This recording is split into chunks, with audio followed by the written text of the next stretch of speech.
Live case history பற்றி இங்கே பேச வந்திருக்கேன் இன்னைக்கு.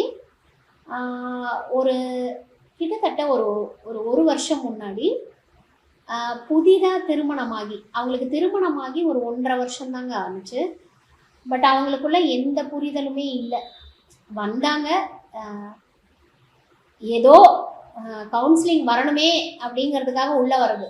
ஒரு ஸ்கோப்பே இல்லாமல், நம்பிக்கையே இல்லாமல், இனி இது வேலைக்காகாது அப்படிங்கிற மாதிரி வந்த ஒரு கப்பிள்ஸ். சரிங்களா?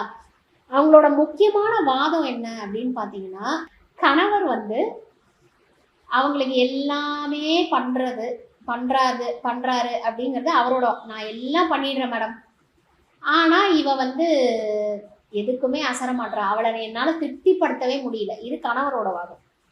மனைவியோட வாதம் என்னன்னா, அவர் எனக்கு எதுவுமே பண்றது இல்லை, அவருக்கு என் மேல எந்த அன்புமே இல்லை அப்படின்னு சொல்றாங்க.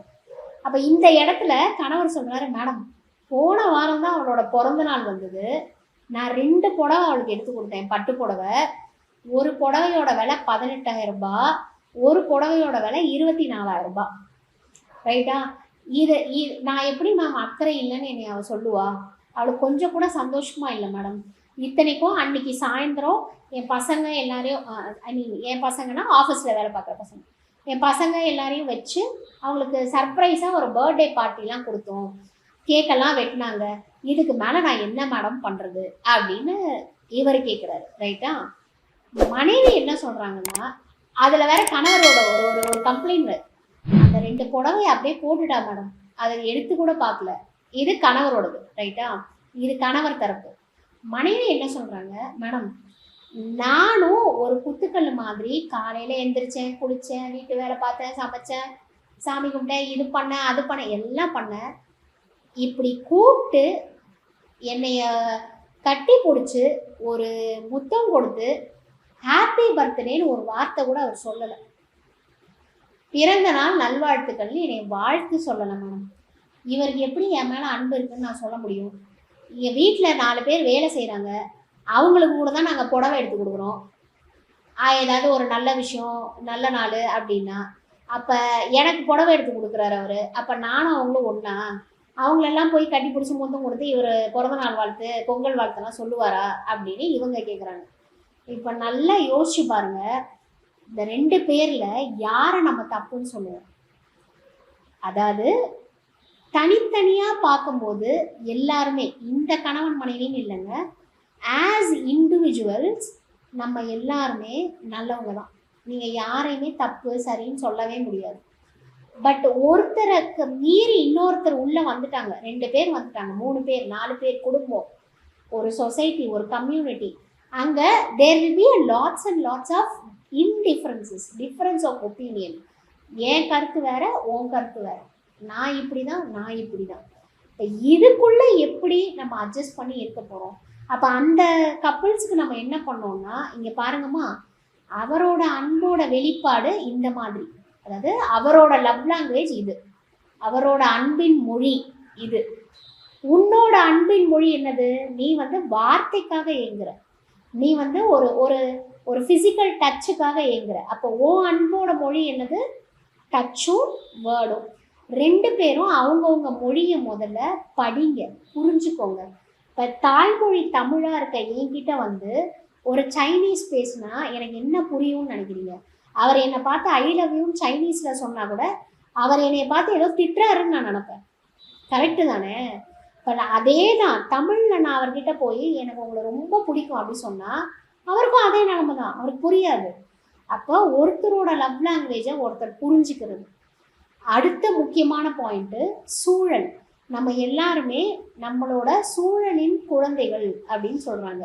we are all products of our own environment. இந்த கணவரோட சூழ்நிலையில் அந்த மனைவி வளர்ந்துருந்தாங்கன்னா அவங்க கணவர் மாதிரி தானே இருந்திருப்பாங்க. இந்த கணவர் போய் அவங்க மனைவியோட வீட்டில் வளர்ந்துருந்தாருன்னா அவங்க மாதிரி தானே. இதை புரிஞ்சுக்கிறது, என் சூழ்நிலையிலேருந்து நான், அவ சூழ்நிலையிலேருந்து அவர். அப்போ இதை புரிஞ்சு நடக்கிறது, இப்படி ஒரு புரிதல் வந்துருச்சுனாலே உங்கள் ரிலேஷன்ஷிப் ரொம்ப நல்லா இருக்கிறத பார்ப்பீங்க. உங்களோட கான்வர்சேஷன்ஸ் எல்லாமே அடல்ட் கான்வர்சேஷன்னு சொல்லுவோம்ல, மெச்சூர்டு கான்வர்சேஷனில் சும்மா அந்த லாலிபாப்புக்கு சண்டை போட்டோம், கேக்குக்கு சண்டை போட்டோம் அப்படிலாம் இருக்காது. சரியா? எடுத்தோம் கவுத்தோன்னா உடனே நான் டைவர்ஸ் கொடுத்துட்றேன், இல்லை வெளியே போயிரு, இல்லை இது வேணாம் அப்படிலாம் சொல்ல மாட்டீங்க. இதை தாண்டி அடுத்தடுத்த பாயிண்ட், இந்த உலகத்துல குறையே இல்லாத மனுஷன் இல்லைங்க, குறைகளே இல்லாத மனிதர்கள் குவளையத்தில் இல்லை அப்படின்னு சொல்றது. அப்போ யாரை எடுத்தாலும் அவனுக்கு ஏதோ ஒரு ப்ளஸ் இருக்கு, அவனுக்கு ஏதோ ஒரு மைனஸ் இருக்கு. அப்ப என் வீட்டுக்காரருக்கு இது ப்ளஸ் இது மைனஸ், நான் ப்ளஸ்ஸை பார்த்துட்டு போயிட்டே இருக்கேன்.